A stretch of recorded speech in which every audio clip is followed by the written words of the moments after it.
Bonjour à tous. Avec cette vidéo, on va terminer la série sur le module Draw.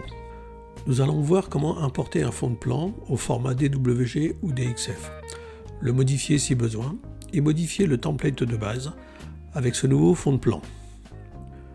Je vous mettrai en pièce jointe les deux fichiers DWG et DXF pour suivre l'exercice.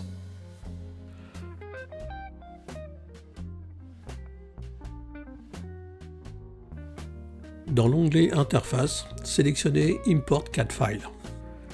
Choisir le fichier à importer, vous aurez le choix entre un DXF ou un DWG. Vous pouvez filtrer le type si vous le souhaitez. Dans l'exercice, je prendrai le DWG. Je valide par Ouvrir. Dans la forme, je donne un nom à mon fond de plan.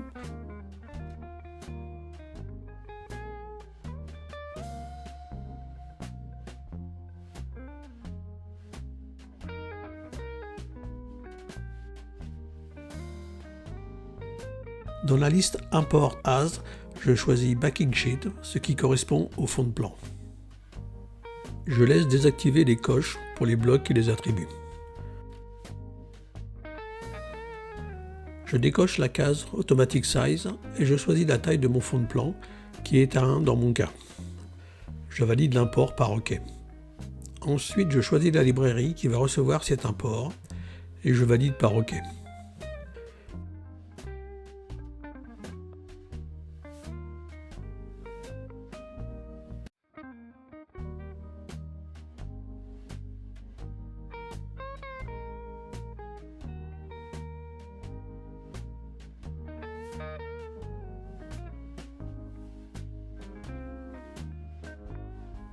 Je m'aperçois qu'il peut y avoir des reprises à faire. C'est toujours le problème des imports-exports.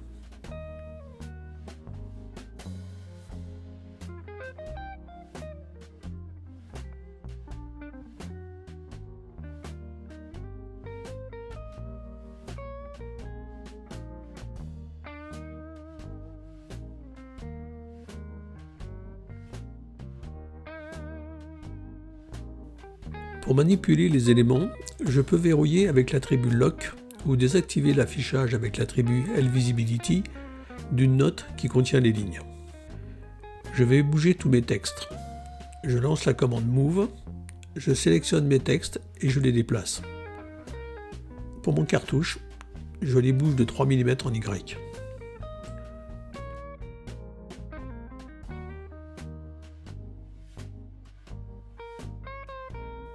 Je réactive l'affichage de la note. Ensuite, j'ai fait toutes les modifications nécessaires.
Je peux éditer les textes en faisant un double clic dessus.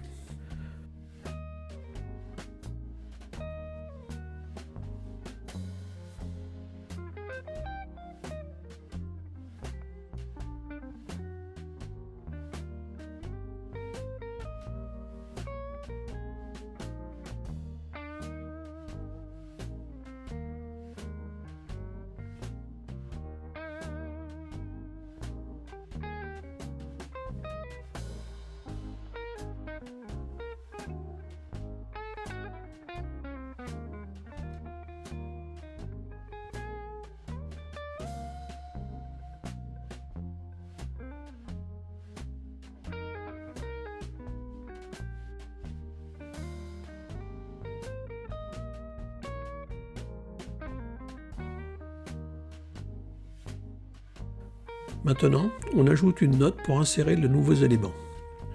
C'est important de bien découper votre hiérarchie pour s'y retrouver. Onglet Admin, Note, lui donner un nom et valider par OK.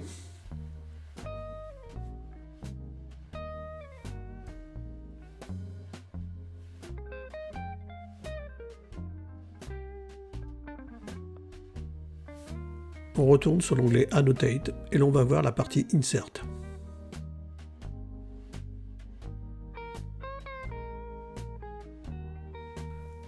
On choisit Image pour insérer notre logo.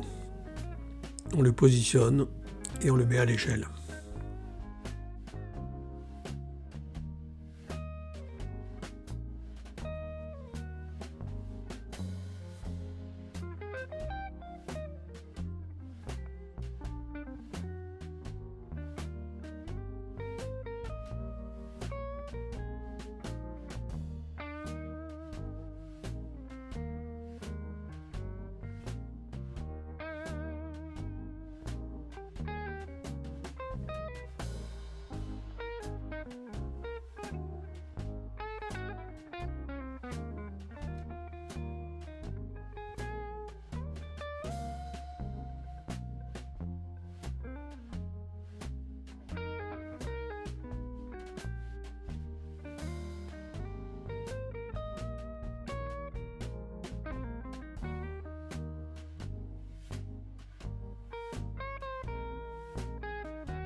Ensuite, on choisit Symbole, on fait notre choix, on le positionne et on retaille si besoin.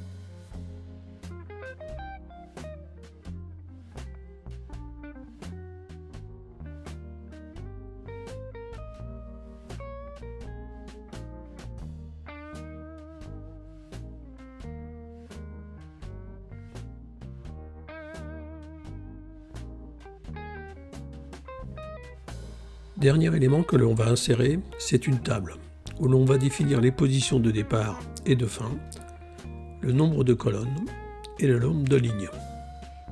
Vous pouvez utiliser Object Snap pour mieux vous positionner.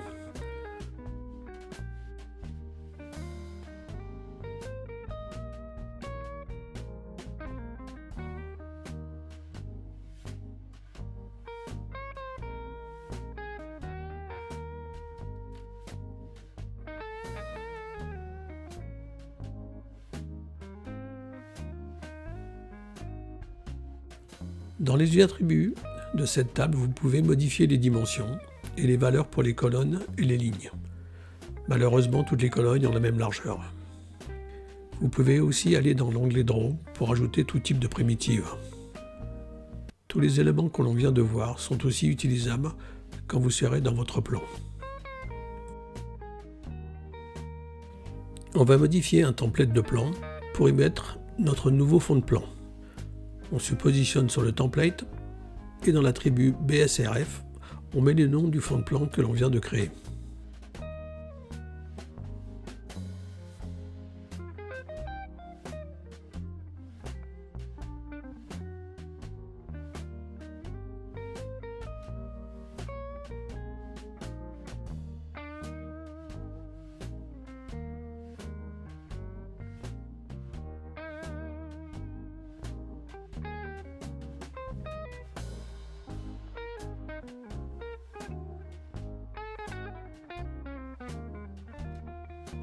Maintenant, on teste la création d'un nouveau plan avec le nouveau template.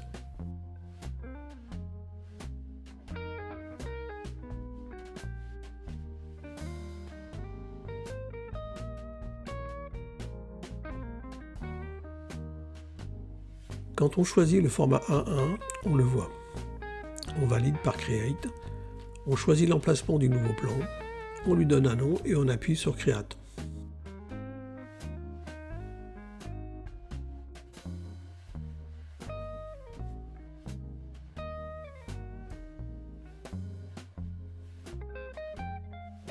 Après l'ouverture de la sheet, on constate que notre fond de plan est bien le bon. Je vous renvoie aux vidéos précédentes pour la suite.